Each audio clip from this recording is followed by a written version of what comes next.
At the end of the block, a man dressed as Twain, white hair, white suit, got out of a Ford Focus, stretched, looked down the lonely street, and ducked into a pizza joint. And then there we were, at the clapboard building that had been the courtroom of Samuel Clemens's dad. The sign out front read, J. M. Clemens, Justice of the Peace. You're making these so nice and easy, Amy. As if you actually want me to find them, to feel good about myself. Keep this up and I'll break my record. No one was inside. I got down on my knees on the dusty floorboards and peered under the first bench. If Amy left a clue in a public place, she always taped it to the underside of things, in between the wadded gum and the dust. And she was always vindicated, because no one likes to look at the underside of things. There was nothing under the first bench, but there was a flap of paper hanging down from the bench behind. I climbed over and tugged down the Amy blue envelope, a piece of tape winging off it. Hi, darling husband. You found it. Brilliant man. It may help that I decided not to make this year's treasure hunt an excruciating forced march through my arcane personal memories. I took a cue from your beloved Mark Twain. What ought to be done to the man who invented the celebrating of anniversaries? Mere killing would be too light. I finally get it, what you've said year after year. That this treasure hunt should be a time to celebrate us. Not a test about whether you remember everything I think or say throughout the year. You'd think that would be something a grown woman would realize on her own, but I guess that's what husbands are for. To point out what we can't see for ourselves, even if it takes 5 years. So I wanted to take a moment now, in the childhood stomping grounds of Mark Twain, and thank you for your wit. You are truly the cleverest, funniest person I know. I have a wonderful sense memory, of all the times over the years you've leaned into my ear. I can feel your breath tickling my lobe right now, as I'm writing this. And whispered something just to me, just to make me laugh. What a generous thing that is, I realize, for a husband to try to make his wife laugh. And you always picked the best moments. Do you remember when Inslee and her dancing monkey husband made us come over to admire their baby? We did the obligatory visit to their strangely perfect, over-flowered, over-muffined house for brunch and baby meeting. And they were so self-righteous and patronizing of our childless state. And meanwhile there was their hideous boy, covered in streaks of slobber and stewed carrots and maybe some feces. Naked except for a frilly bib and a pair of knitted booties. And as I sipped my orange juice, you leaned over and whispered. That's what I'll be wearing later. And I literally did a spit take. It was one of those moments where you saved me, you made me laugh at just the right time. Just one olive, though. So let me say it again. You are witty. I felt my soul deflate. Amy was using the treasure hunt to steer us back to each other. And it was too late. While she had been writing these clues, she'd had no idea of my state of mind. Why, Amy, couldn't you have done this sooner? Our timing had never been good. I opened the next clue, read it, tucked it in my pocket, then headed back home. I knew where to go, but I wasn't ready yet. I couldn't handle another compliment, another kind word from my wife, another olive branch. My feelings for her were veering too quickly from bitter to sweet. I went back to Go's, spent a few hours alone, drinking coffee and flipping around the TV, anxious and pissy. Killing time till my 11 p.m. carpool to the mall. My twin got home just after 7, looking wilted from her solo cafe shift. Her glance at the TV told me I should turn it off. What did you do today? She asked, flopping down at our mother's old card table. Man the volunteer center, then we go search the mall at 11, I said. I didn't want to tell her about Amy's clue.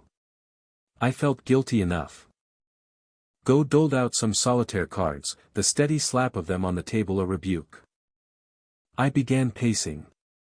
She ignored me. I was just watching TV to distract myself. I know, I do. She flipped over a jack. There's got to be something I can do, I said, stalking around her living room. Well, you're searching the mall in a few hours, Go said, and gave no more encouragement. She flipped over 3 cards. You sound like you think it's a waste of time. Oh. No. Hey, everything is worth checking out. They got Son of Sam on a parking ticket, right? Go was the 3rd person who'd mentioned this to me. It must be the mantra for cases going cold. I sat down across from her. I haven't been upset enough about Amy. I said. I know that. Maybe not. She finally looked up at me. You're being weird. I think that instead of panicking, I've just focused on being pissed at her. Because we were in such a bad place lately. It's like it feels wrong for me to worry too much because I don't have the right, I guess. You've been weird, I can't lie, Go said. But it's a weird situation. I don't care how you are with me. Just be careful with everyone else, okay? People judge. Fast. She went back to her solitaire, but I wanted her attention. I kept talking. I should probably check in on Dad at some point, I said. I don't know if I'll tell him about Amy. No, she said. Don't. He was even weirder about Amy than you are. I always felt like she must remind him of an old girlfriend or something, the one who got away. After he. I made the downward swoop of a hand that signified his Alzheimer's. He was kind of rude and awful, but. Yeah, but he kind of wanted to impress her at the same time, she said. Your basic jerky 12-year-old boy trapped in a 68-year-old asshole's body. Don't women think that all men are jerky 12-year-olds at heart? Hey, if the heart fits. 11:08 p.m. Rand was waiting for us just inside the automatic sliding doors to the hotel, his face squinting into the dark to make us out. The Hilsums were driving their pickup. Stux and I both rode in the bed. Rand came trotting up to us in khaki golf shorts and a crisp Middlebury t-shirt. He hopped in the back, planted himself on the wheel cover with surprising ease, and handled the introductions like he was the host of his own mobile talk show. I'm really sorry about Amy, Rand, Stux said loudly, as we hurtled out of the parking lot with unnecessary speed and hit the highway. She's such a sweet person. One time she saw me out painting a house, sweating, and she drove on to 7-Eleven, got me a giant pop, and brought it back to me, right up on the ladder. This was a lie. Amy cared so little for Stux or his refreshment. That sounds like her, Rand said, and I was flush with unwelcome, ungentlemanly annoyance. Maybe it was the journalist in me, but facts were facts, and people didn't get to turn Amy into everyone's beloved best friend just because it was emotionally expedient. Middlebury, huh? Stux continued, pointing at Rand's t-shirt. Got a hell of a rugby team.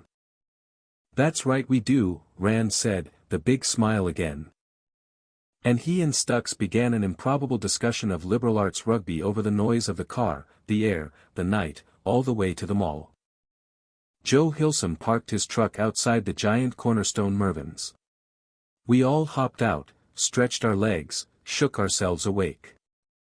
The night was muggy and moon-slivered.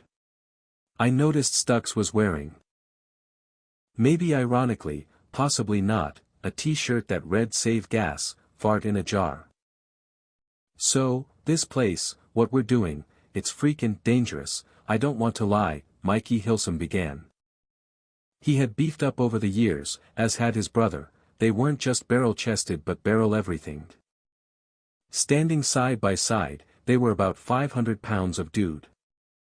We came here once, me and Mikey, just for, I don't know, to see it, I guess, see what it had become, and we almost got our asses handed to us, said Joe. So tonight we take no chances. He reached into the cab for a long canvas bag and unzipped it to reveal half a dozen baseball bats. He began handing them out solemnly. When he got to Rand, he hesitated. You want one? Hell yes, I do, Rand said, and they all nodded and smiled approval. The energy in the circle a friendly backslap, a good for you old man. Come on, Mike said, and let us along the exterior. There's a door with a lock smashed off down here near the Spencers. Just then we passed the dark windows of Shooby-Dooby, where my mom had worked for more than half my life. I still remember the thrill of her going to apply for a job at that most wondrous of places, the mall. Leaving one Saturday morning for the job fair in her bright peach pantsuit, a 40-year-old woman looking for work for the first time. And her coming home with a flushed grin, we couldn't imagine how busy the mall was, so many different kinds of stores. And who knew which one she might work in? She applied to 9 clothing stores and stereo stores and even a designer popcorn store. When she announced a week later that she was officially a shoe saleslady, her kids were underwhelmed. You'll have to touch all sorts of stinky feet, Go complained. I'll get to meet all sorts of interesting people, our mom corrected. I peered into the gloomy window. The place was entirely vacant except for a shoe sizer lined pointlessly against the wall. My mom used to work here, I told Rand, forcing him to linger with me. What kind of place was it? It was a nice place, they were good to her. I mean, what did they do here? Oh, shoes. They did shoes. That's right. Shoes. I like that. Something people actually need. And at the end of the day, you know what you've done, you've sold 5 people shoes. Not like writing, huh? Done, come on. Stux was leaning against the open door ahead, the others had gone inside. I'd expected the mall smell as we entered, that temperature-controlled hollowness.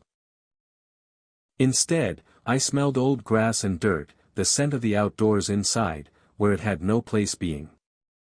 The building was heavy hot, almost fuzzy, like the inside of a mattress. 3 of us had giant camping flashlights, the glow illuminating jarring images. It was suburbia, post-comet, post-zombie, post-humanity. A set of muddy shopping cart tracks looped crazily along the white flooring. A raccoon chewed on a dog treat in the entry to a women's bathroom, his eyes flashing like dimes. The whole mall was quiet, Mikey's voice echoed, our footsteps echoed, Stuck's drunken giggle echoed. We would not be a surprise attack, if attack was what we had in mind. When we reached the central promenade of the mall, the whole area ballooned. 4 stories high, escalators and elevators crisscrossing in the black. We all gathered near a dried-up fountain and waited for someone to take the lead. So, guys, Rand said doubtfully, what's the plan here? You all know this place, and I don't. We need to figure out how to systematically. We heard a loud metal rattle right behind us, a security gate going up. Hey, there's one! Stux yelled. He trained his flashlight on a man in a billowing rain slicker, shooting out from the entry of Claire's, running full speed away from us. Stop him! Joe yelled, and began running after him, thick tennis shoes slapping against the ceramic tile floors. Mikey right behind him, flashlight trained on the stranger, the 2 brothers calling gruffly, hold up there, hey, guy, we just have a question. The man didn't even give a backward glance. I said hold on, idiot. The runner remained silent amid the yelling, but he picked up speed and shot down the mall corridor, in and out of the flashlight's glow, his slicker flapping behind him like a cape. Then the guy turned acrobatic. Leaping over a trash can, shimmying off the edge of a fountain, and finally slipping under a metal security gate to the gap and disappearing. Idiot! The Hilsums had turned heart attack red in the face, the neck, the fingers. They took turns grunting at the gate, straining to lift it. I reached down with them, but there was no budging it over half a foot. I lay down on the floor and tried threading myself under the gate, toes, calves, then stuck at my waist. Nope, no go. I grunted. I pulled up and shone my flashlight into the store. The showroom was empty except for a pile of clothing racks someone had dragged to the center, as if to start a bonfire. All the stores connect in the back to passageways for trash, plumbing, I said. He's probably at the other end of the mall by now. Come out, you fuckers. Joe yelled, his head tilted back, eyes scrunched. His voice echoed through the building. We began walking ragtag, trailing our bats alongside us, except for the Hilsums, who used theirs to bang against security gates and doors. Like they were on military patrol in a particularly nasty war zone. Better you come to us than we come to you. Mikey called. Oh, hello. In the entryway to a pet shop, a man and woman huddled on a few army blankets, their hair wet with sweat. Mikey loomed over them, breathing heavily, wiping his brow. It was the scene in the war movie when the frustrated soldiers come across innocent villagers and bad things happen. "The fuck you want?" the man on the floor asked. He was emaciated, his face so thin and drawn it looked like it was melting. His hair was tangled to his shoulders, his eyes mournful and upturned. "You a blue book boy?" Stux asked. "Ain't no boy, anyhow," the man muttered, folding his arms. "Have some fucking respect," the woman snapped. Then she looked like she might cry. She turned away from us, pretending to look at something in the distance. "I'm sick of no one having no respect."